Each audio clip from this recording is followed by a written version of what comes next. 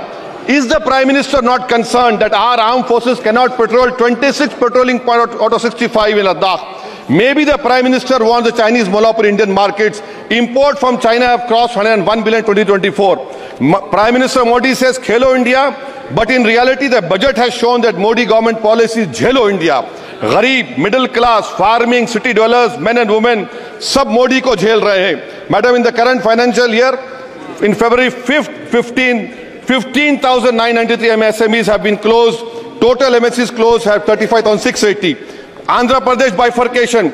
This parliament passed a law. For last 10 years, Modi government has shown their intellectual dishonesty in not giving ITR, IIM, Bayaram Steel Factory, Railway Corridor Khazipet, recognition of Palmaru as National Irrigation Project. This shows intellectual dishonesty of this government. Madam, I end my speech by quoting a famous poet, and I'm amending certain verses.